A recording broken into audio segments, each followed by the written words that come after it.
monde, bienvenue à Pour Diffusion immédiate, le podcast Agent de PR. Ce soir, on a des beaux invités qui vont venir nous parler de comment réussir une campagne de relations publiques pour une fondation ou une association.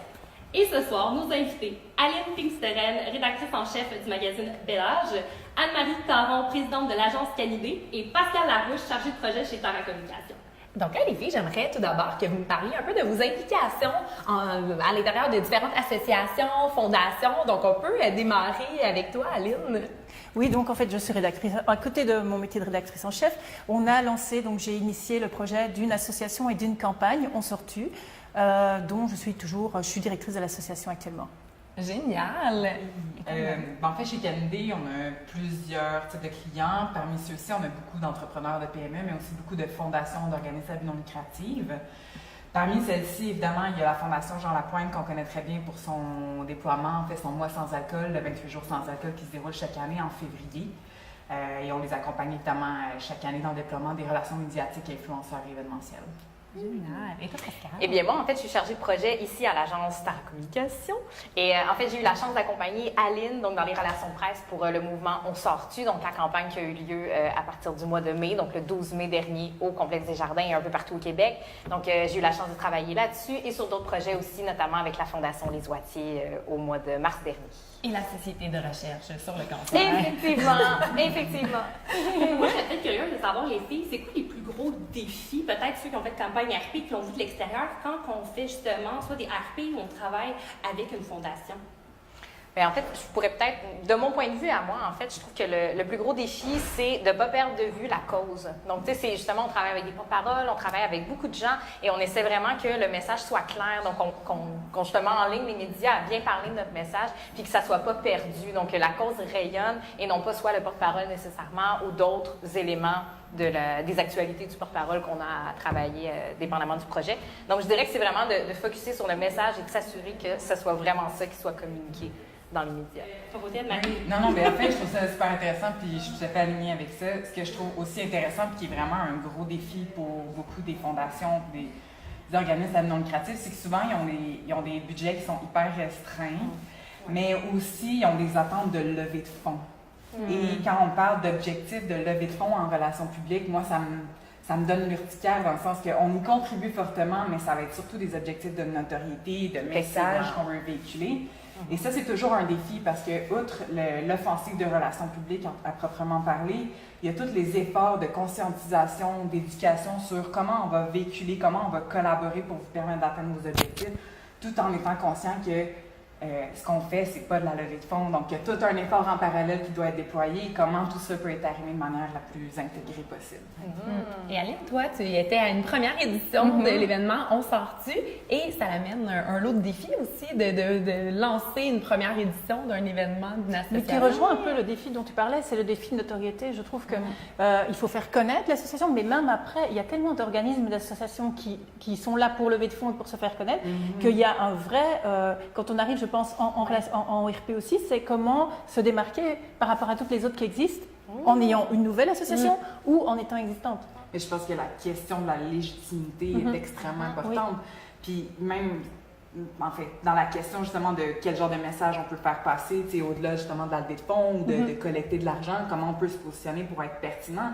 Puis je crois qu'il y a quelque chose de très, très fort dans la vigie médiatique, dans la compréhension des enjeux dans lesquels on transige en tant que société, qui peuvent servir de levier pour justement démontrer notre pertinence puis se démarquer. Parce que ceux qui tombent dans le piège de la promotion, malheureusement, ce seront les premiers écartés, à mon avis. Et je trouve aussi que c'est le défi de faire un impact, mais de ne pas tomber non plus dans malheureusement la pitié, ou on veut pas aller quêter de l'argent ou de l'attention. Donc, c'est vraiment de mettre le bon focus sur, non, voici la problématique, voici vraiment des chiffres percutants. Je sais que nous, avec On Sortu, on avait vraiment des beaux chiffres, des belles citations très, très prenantes. Puis, ça a été un beau défi de les utiliser, mais pas non plus de tomber dans, c'est ça, un peu la charité là, de tout ça. Surtout avec une première édition, j'imagine que toi, tu avais des chiffres à l'appui, des fois dans les fondations, des autres événements. Nous, On Sortu, c'était le premier, donc on n'avait pas de chiffres non plus à mettre de l'avant pour... En même temps, vous avez l'élément de la nouveauté qui est extrêmement intéressante parce que... C'est vrai. On sait avec les médias, souvent, il y a quelques formules, disons, qui fonctionnent quand même assez bien. On sait, les chiffres, ça fonctionne. La nouveauté, ça fonctionne. La proximité, ça fonctionne. Bon, encore faut-il évidemment l'appliquer puis le travailler. Mais c'est certain que, par exemple, avec le 28 jours sans alcool, la Fondation, tu vois, en 2018, donc cette année, on en était à notre 5e édition. J'ai eu la chance, lorsque je travaillais dans une autre agence, de travailler sur la première édition du 28 jours. Donc, j'ai quand même vu l'évolution, donc avant que la Fondation aille chez Canidé, finalement.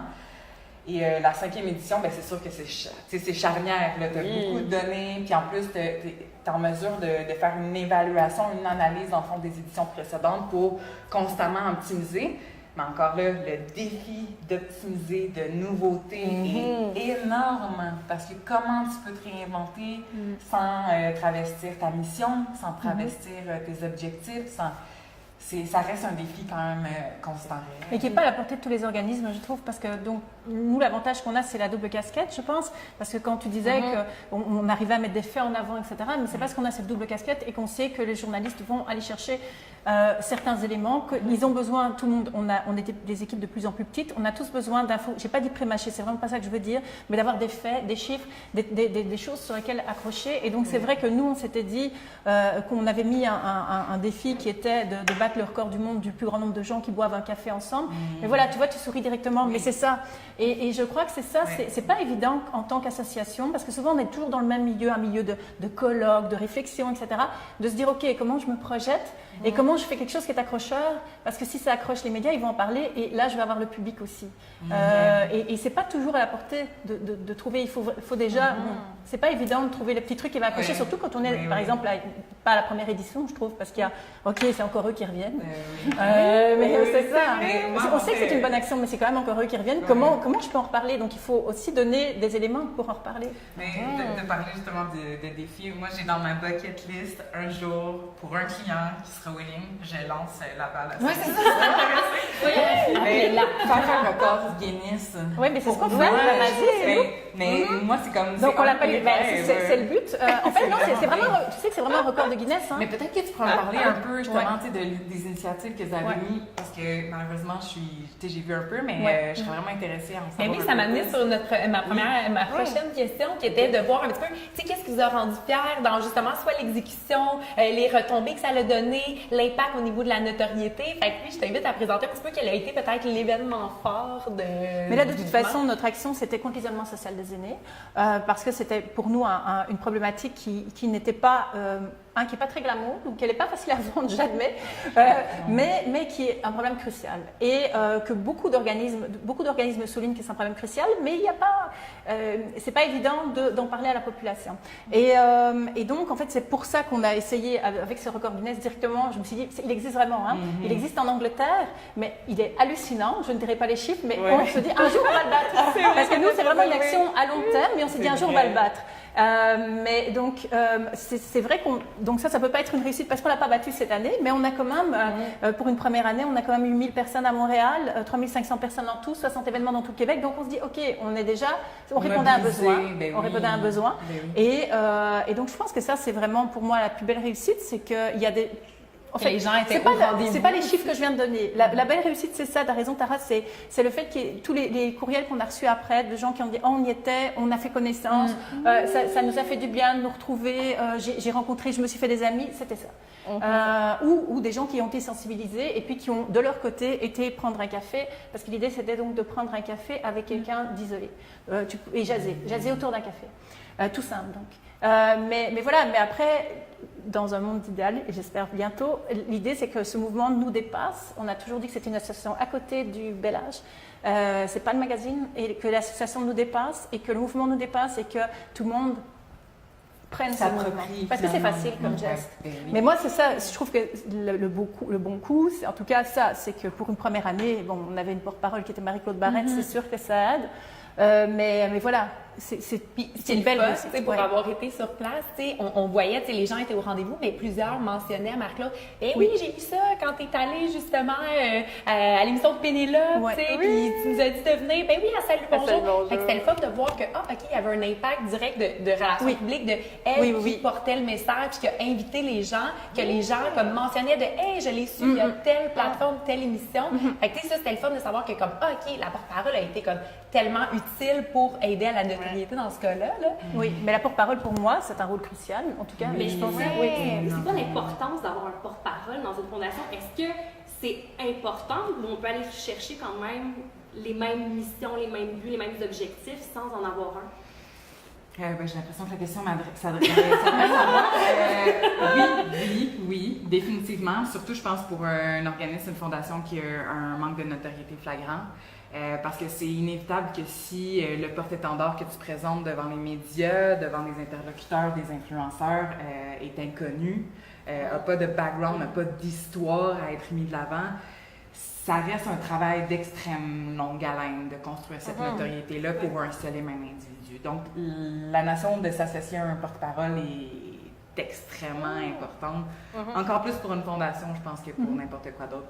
Puis dans le milieu des startups, pour faire un comparatif, souvent, ça va être l'histoire des fondateurs qui va être extrêmement intéressante, souvent inspirante. Oui. On a tous déjà entendu parler de Steve Jobs qui a commencé dans son garage. On est comme, oh my God. Non, mais tu sais, ça frappe l'imaginaire. Oui, pour les marques, c'est vrai, ça change. On peut juste raconter notre histoire et puis c'est bien pour une marque, mais pas pour une association. Mais tu sais, pour donner un exemple, par exemple, le 28 jours sans alcool, on travaille énormément avec des porte-paroles. On les utilise vraiment comme ambassadeurs. Comme on a vraiment un message qui est diversifié à mettre de l'avant, que ce soit, par exemple, les bienfaits en santé de ne pas boire, que ce soit de parler du côté un peu plus familial, des risques.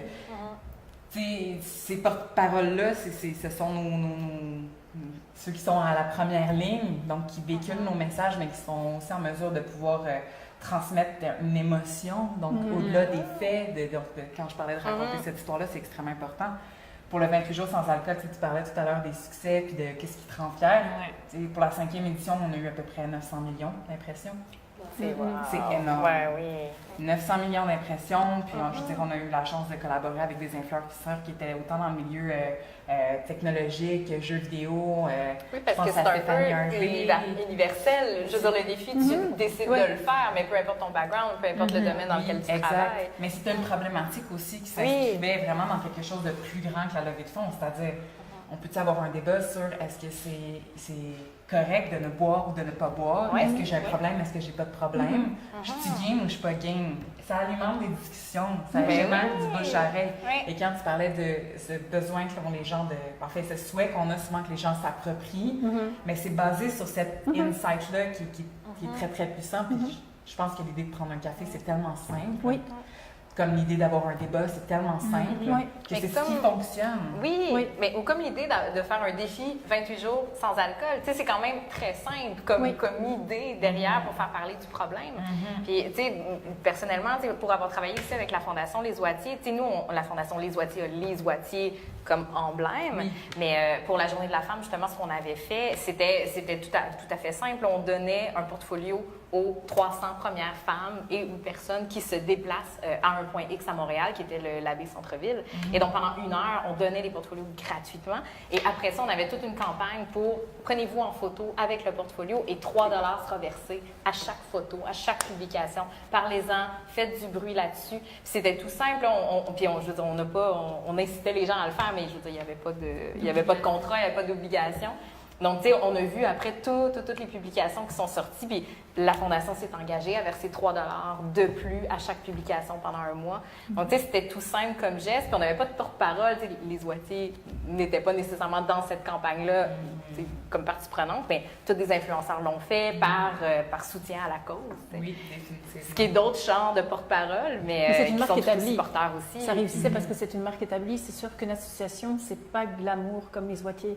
C'est plus Surtout pas au difficile. début. C'est ça, il n'y a rien à faire. Et je me dis, quand on a un porte-parole, ça permet vraiment d'entrer dans certains médias ou dans certaines émissions où on n'entrerait pas. Oui, c'est sûr qu'autrement, on va avoir des articles, mais dans des médias plus sérieux, mais je veux dire sérieux dans le sens qui vont s'adresser à une certaine frange de la population, mais si on veut toucher le grand public, il faut qu'on puisse faire plus large que ça. Et il y a des émissions, mais les émissions conviviales n'attendent pas spécialement quelque chose, un discours très sérieux. Enfin, il faut que le discours très sérieux soit porté par quelqu'un qui touche.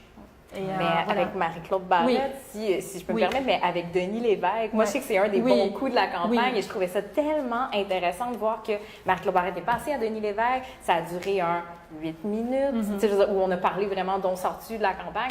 Et après ça, je sais que les chiffres des ventes de tasses, donc on avait des tasses. On a eu un pic direct. Et on a eu un pic, c'est ça. Je trouvais ça tellement magnifique de voir, OK, le rayonnement, il est là et ça parle vraiment aux gens de la population. Ils ont vu Denis Lévesque, ils ont vu Marie-Claude Barrette, puis il a généré une vente de tasses au profit des petits frères à cause de ça. Oui, ça, c'est vraiment génial. C'est un truc qui me fascine dans les relations publiques en 2018, c'est la capacité d'utiliser les data pour faire parler beaucoup de nos chiffres. Puis ça, malheureusement, ça a été la chasse gardée du milieu de la publicité pendant des années, d'être capable de dire « on a fait de la communication, vous avez vendu ça ».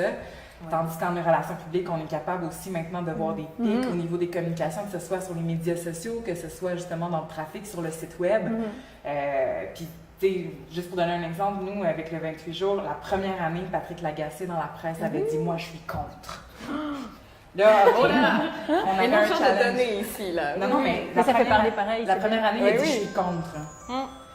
Et la 5e année, cette année, il a dit « je suis pour ». C'est génial. Et il a vraiment commencé en disant « je m'appelle Patrick Lagacé et t'es un peu comme un alcoolique anonyme qui a fait genre je suis pour le définition ». J'étais cynique et maintenant je comprends la personne. Puis ça, on a vu tout de suite la réaction, l'engagement, les gens, c'était vraiment comme... Mais pour nous aussi, c'est une bonne tape dans le dos, c'est assez concret. Oui, c'est la démonstration concrète du travail d'image aussi qu'on essaie de construire en relations publiques. Là, des résultats, c'est de construire cette image-là. Puis la prochaine question s'adresse peut-être plus à Pascal et à Anne-Marie.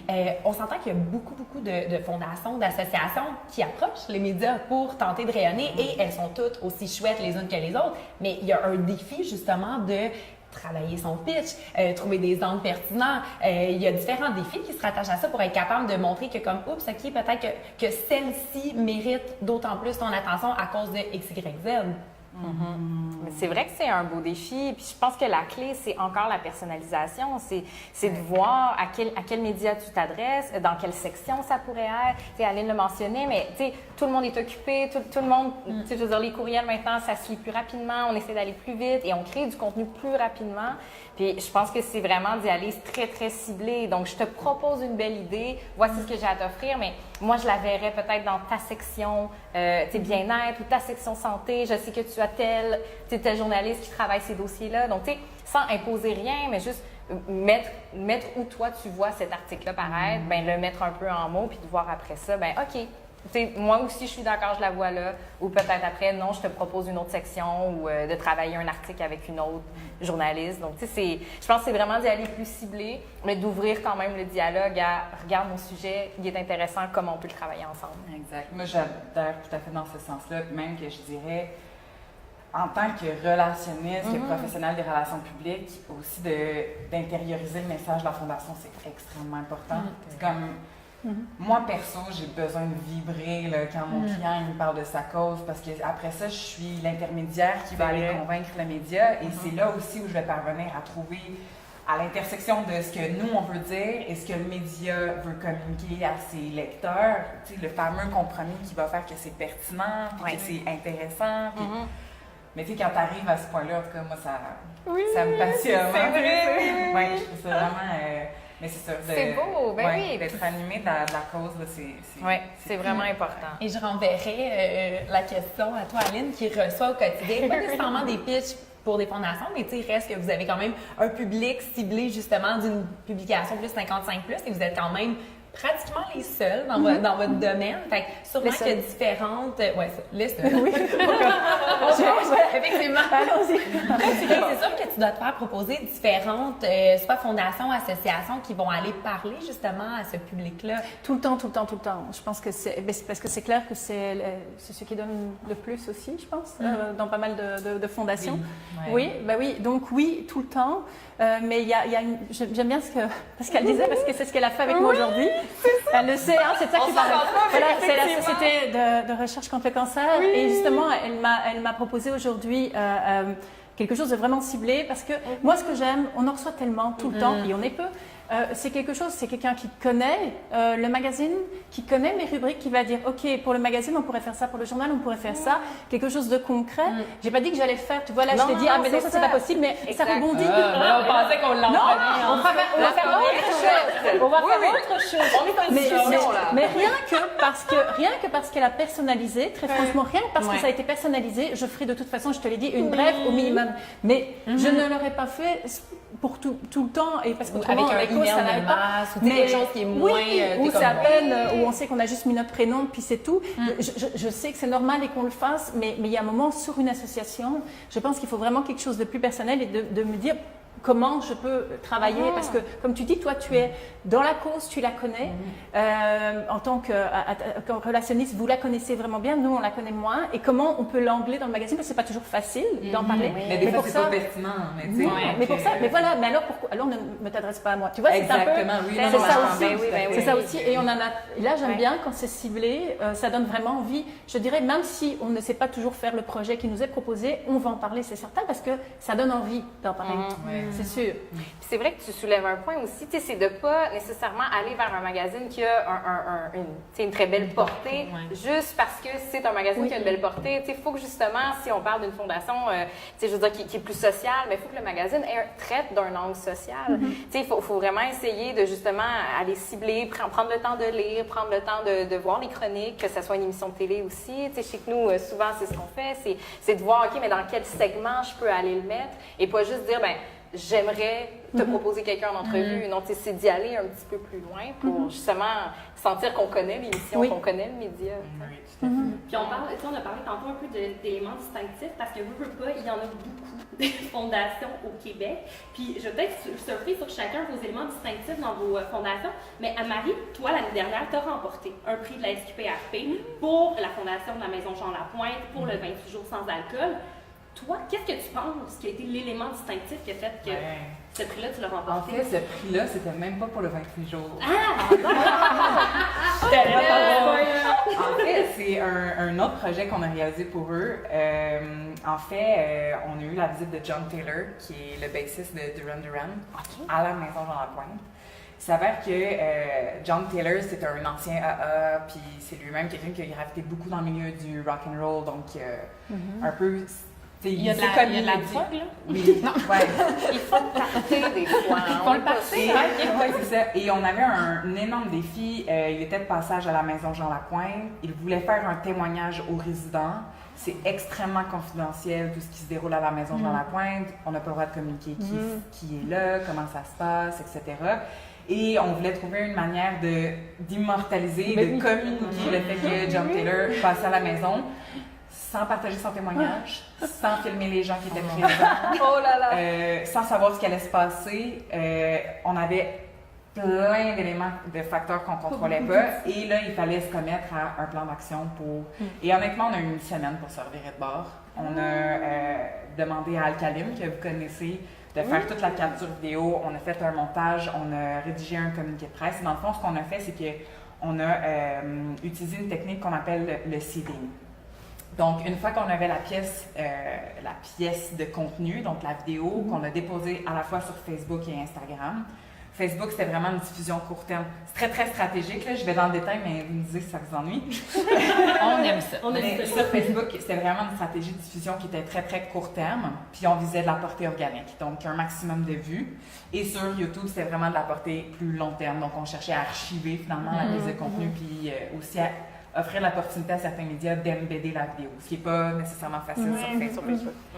Et je me souviens plus exactement des résultats parce que ça commence déjà à remonter un certain temps, mais évidemment, dans les premiers 24 heures, on a collecté plus de 200 000 vues, si je me souviens bien. Et nous, on avait profité de ces chiffres-là pour l'envoyer aux médias puis leur dire ça circule sur les médias sociaux, c'est viral. Vous avez besoin d'en parler. C'est comme, en plus, je veux dire, c'est John Taylor qui était au Centre Bell, qui était genre moins de 24 heures dans la métropole. Tu sais, il y avait tout un gros momentum.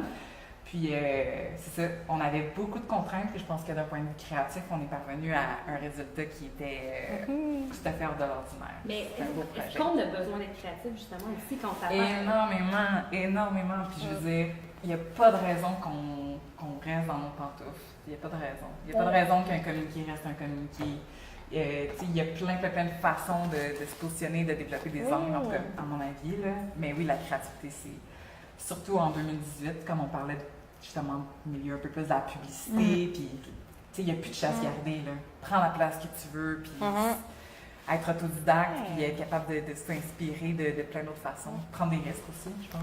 Je trouve que aussi, tu sais, maintenant, c'est plus juste, on le voit dans les produits, mais on le voit dans un peu n'importe quoi maintenant, c'est de raconter l'histoire. Donc, tu sais, on veut plus juste, justement, montrer un produit à la caméra ou montrer une photo d'un produit dans un média quelconque. C'est vraiment de raconter l'histoire, c'est d'aller tu sais, essayer de trouver des angles un petit peu plus lifestyle, si je peux dire. Donc, tu sais, vraiment d'amener dans le quotidien des gens comment cette cause-là peut les affecter, comment ce produit-là peut être utilisé, comment on peut se joindre à une cause. Donc, tu sais, c'est de sortir justement de « OK, j'ai juste une cause à promouvoir », mais non, comment je peux aller raconter des histoires autour de ça. Je pense que c'est là aussi qu'on peut être hyper créatif. Là.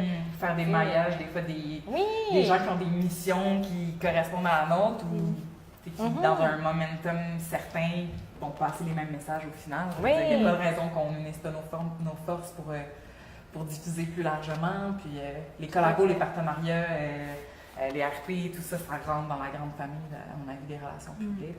Mais j'ai l'impression aussi qu'il y a ce que vous pourriez conseiller à certaines associations, quand je vois, moi, mon point de vue aussi à Rédac Chef, on a créé un logo, nous, un logo fort, parce que je crois aussi qu'on devrait peut-être plus penser aux associations comme aux marques. Parce que finalement, quand on voit un logo, nous on se dit à long terme, quand on voit un logo, on se dit « Oh, ok, c'est telle association ». Et parfois, je trouve que les logos d'associations sont compliqués ou ne sont pas destinés au grand public, enfin, je me comprends. Mais ou d'organismes, c'est parfois un peu ardu. Nous, bon, il y en a certains parfois qu'on a dû mettre sur des affiches, on se dit « Mais ils sont tellement petits, on ne les reconnaît pas ». Et je trouve que leur conseiller de travailler sur leur logo pour qu'ils soient immédiatement reconnaissables, franchement, c'est quelque chose, le grand public, à ce moment-là, identifie beaucoup plus, je trouve. Et oui, puis en relations publiques, je pense que c'est intéressant de le dire, mais tout ce qui est visuel a beaucoup plus de chances d'être lu, d'être accrocheur. Donc, c'est sûr que par défaut, le logo est extrêmement important. La couleur, on est parti sur du rouge. On est parti sur du rouge et blanc. On a essayé de tout faire en rouge et blanc. Mais je trouve que, bon, après, ça donne une identification à l'association aussi. Et parfois, on ne pense pas à ça parce que de nouveau, c'est pas là-dessus que l'organisme travaille.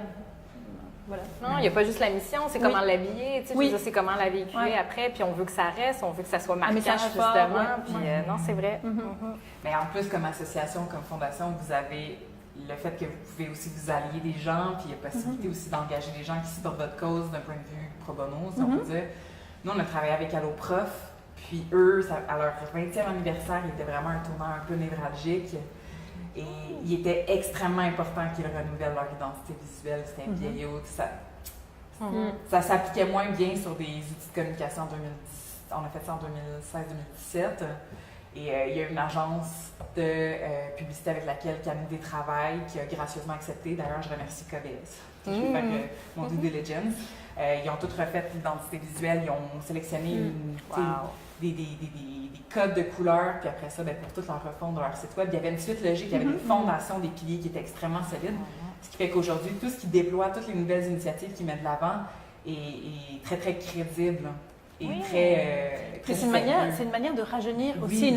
Quand on disait qu'on a parfois un problème encore véhiculer son message, mais c'est peut-être ça aussi, rafraîchir le branding, mais rafraîchir la marque pour pouvoir s'adresser à un autre public. Je pense que ça peut être intéressant aussi. Définitivement. Je pense surtout à des tournants très stratégiques. Là.